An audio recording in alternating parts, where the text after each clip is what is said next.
Yo precisamente he estudiado las estadísticas y he comparado con otros países. Desde luego hay escasez, hay desabastecimiento, hay zozobra, pero el que ha vivido y trabajado para Naciones Unidas por décadas y conoce la situación en países de Asia y de África y de Latinoamérica, sabe que esta situación en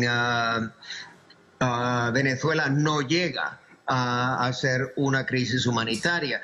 Sin embargo, se está repitiendo y repitiendo de manera que muchos piensan que efectivamente el país está al borde del desastre. Y entonces, ¿cuál es la verdadera situación de Venezuela?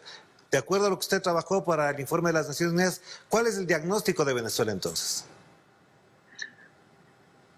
Venezuela sufre una guerra económica. Venezuela sufre un bloqueo financiero. Venezuela sufre un alto nivel de contrabando.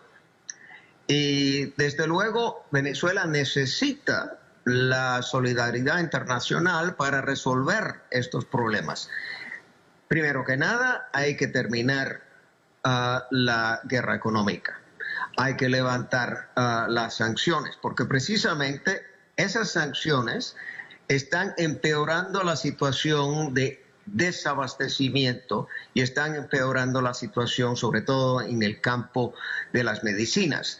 Es insoportable pensar que teniendo una crisis de malaria en la República de Bolívar, en el Amazonas, que Colombia no entregó la medicina contra el malaria y que Venezuela tuvo que obtenerla en la India. Pero entonces, Sin embargo, profesor, una consideración ahí. Entonces, si usted me dice que no hay una crisis humanitaria, que la situación es de bloqueo, ¿cómo se entienden los discursos del secretario de Estado de los Estados Unidos, de ciertos mandatarios, de ciertas autoridades que prácticamente están planteando que se invada, que se vaya en ayuda humanitaria, que se coloquen fuerzas armadas internacionales en Venezuela y además, acoto esto ya, derrocar al gobierno de Maduro? Bueno, es evidente que desde el año 1999 que una serie de estados quieren el cambio de régimen en Venezuela, y por eso fue que se organizó el coup d'etat de abril del 2002.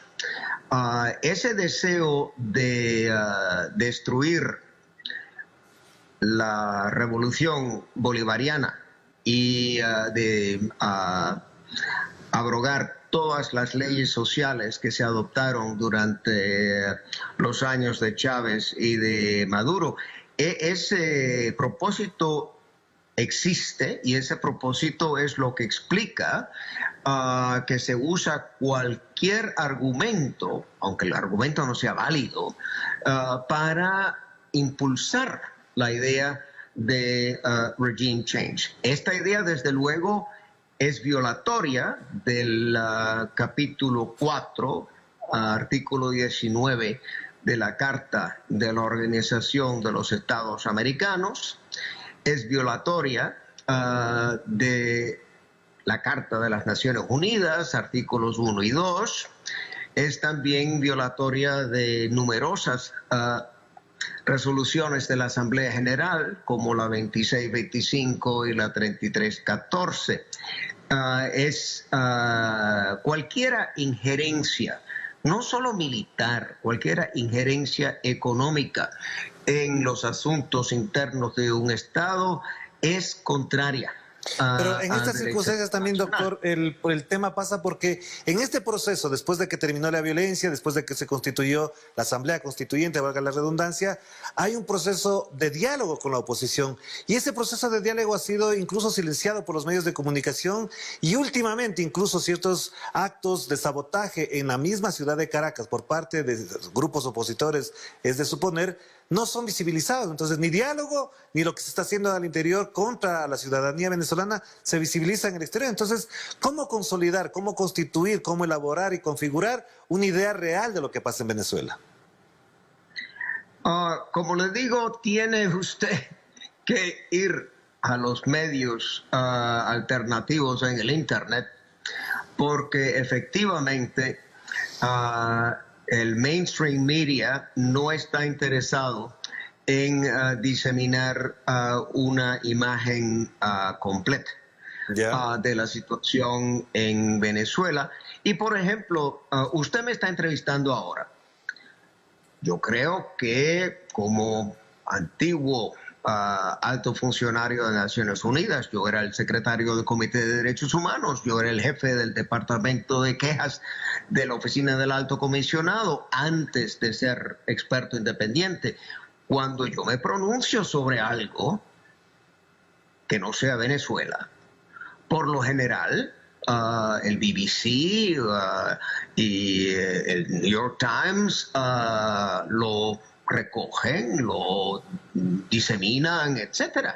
Pues en el caso de Venezuela, CNN, BBC me han completamente ignorado, como si mi visita a Venezuela no hubiese tenido lugar.